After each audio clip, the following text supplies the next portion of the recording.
Hello and welcome back to CEO.CA's Inside the Boardroom. My name is James Petham and today I'm joined by Marco Roque, President, CEO and Director of Cassiar Gold. Marco, it's great to see you today. It's a pleasure to be here, James. Thank you. So could we kick things off with a quick elevator pitch? Tell us a bit more about Cassiar Gold. Absolutely. So Cassiar Gold is a Canadian gold explorer focused on our flagship district, the Cassiar Gold District in northern British Columbia in Western Canada. This is a past-producing district-scale project that comes with most of the infrastructure that most projects can only wish for, such as a fully owned and permitted 300-ton per day mill, 17 portals, 25 kilometers of underground workings already in place, power and water access, as well as a 48-person camp. It comprises 590 square kilometers of opportunity that comes with the 2 Mines Act permits already in place, and it's led by a team of executives that discovered, built, operated, and sold mines all over the world. It already boasts 1.4 million ounce at 1.14 inferred mineral resource estimate at the Taurus deposit in a northern part of our property, and which is from early 2022, and it has a significant exploration upside around the Taurus deposit. That's number one. Number two, we have several bulk tonnage targets that have the potential to become as big, if not bigger, than the Taurus deposit. And then we also have several high-grade veins, underground veins, past producing, that are open, and we've been expanding quite successfully that mineralization along strike and down dip as well. So thank you so much for that overview, Marco. Could you give us a sense of some of the work that was completed last year in 2023 and maybe some of the key drill results as well? Sounds good. So last year, actually since our last resource update, mineral resource estimate from early 2022, we drilled just under 40,000 meters. Last year in 2023, we drilled 16,000 meters. Roughly half of that went towards the area where we have the mineral resource estimate at the Taurus deposit, with the objective of continue to expand the Taurus deposit, which remains open for expansion. At that area around the Taurus deposit, we've been successfully expanding mineralization in 3 main ways. We've been expanding laterally.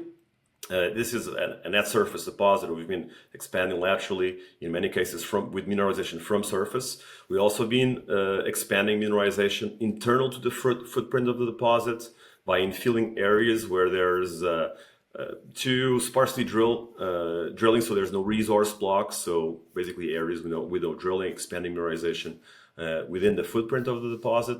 And then we also have been expanding mineralization at depth. And a good example is we hit 23.6 meters at 4.19 grams per ton in gold, which is over 3 times the average grade of the resource. And this interception basically expanded mineralization below the pit constraint deposit as well. So the deposit, the Taurus deposit continues to grow, which is really what you want to see. In addition to the Taurus drilling, we also drilled and intersected gold-bearing quartz veins in all drilling we've done at Cassiar South. And also, interestingly, we hit 237 meters at 0.69 grams per ton in an area that is actually well known for this sheer high-grade veining.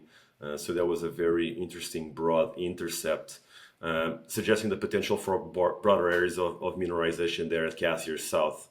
In addition to that, we also did some of the priority regional drilling. We drilled 2 drill holes at Lucky, 4 kilometers to the northwest of the Taurus deposit, and identified new gold-bearing quartz veins.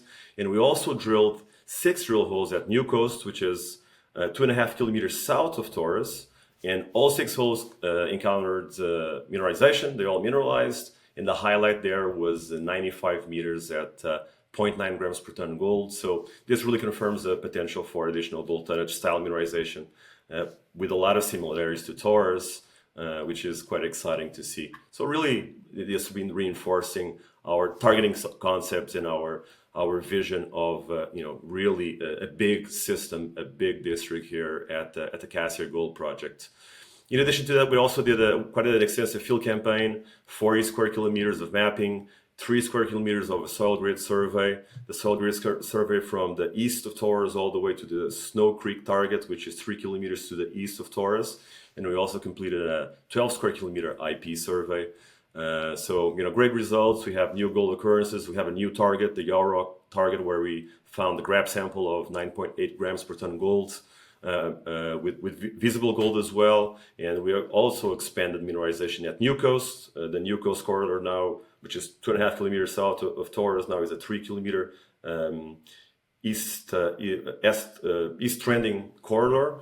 And also the hopeful target, which is roughly 250 meters south of Taurus, and really exciting to see, and really supports the thesis of a much larger system that is currently known at the Cassiar Gold District.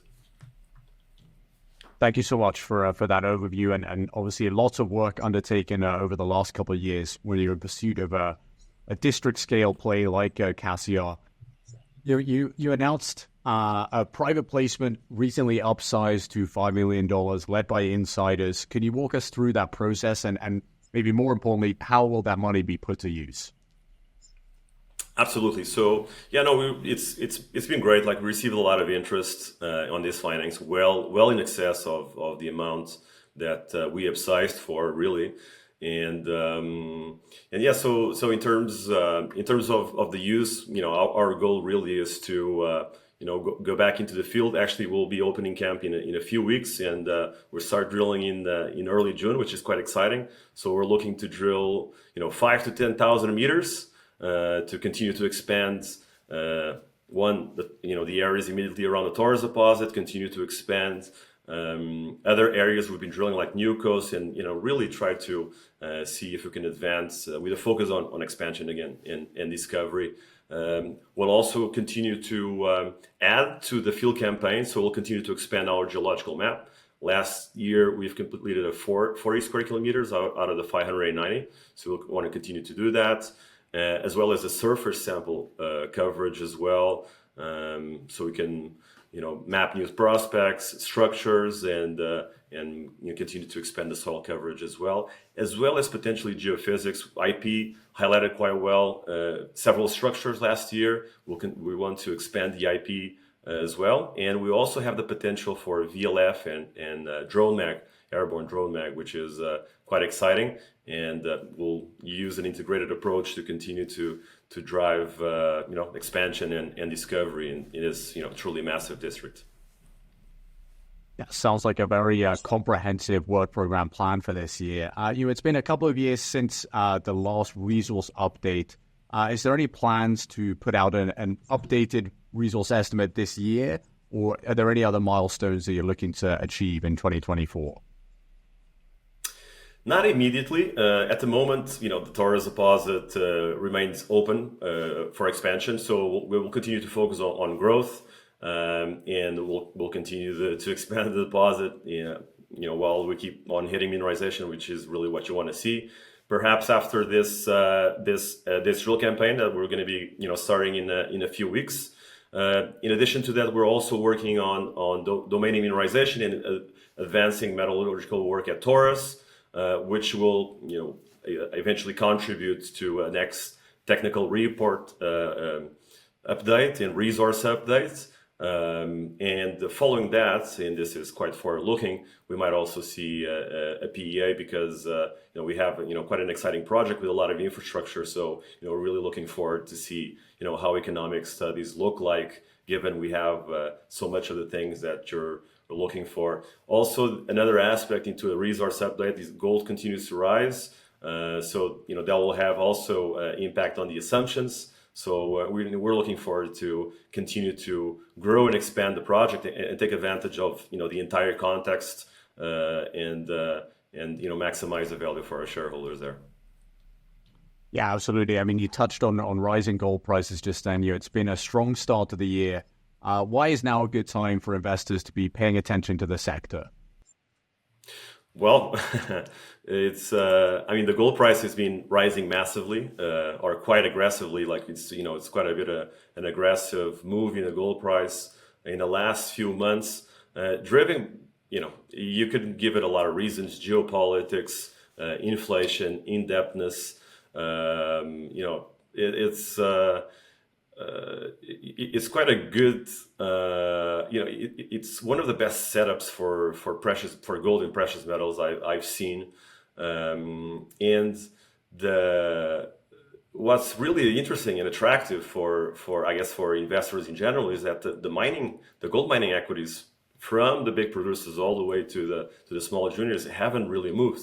So there's really a massive opportunity here because there's a significant mismatch between the gold price and the valuations of the equities. So I guess investors that might be looking at this sector right now, they have I guess a once in a lifetime opportunity to look at the sector that's been underowned, underloved,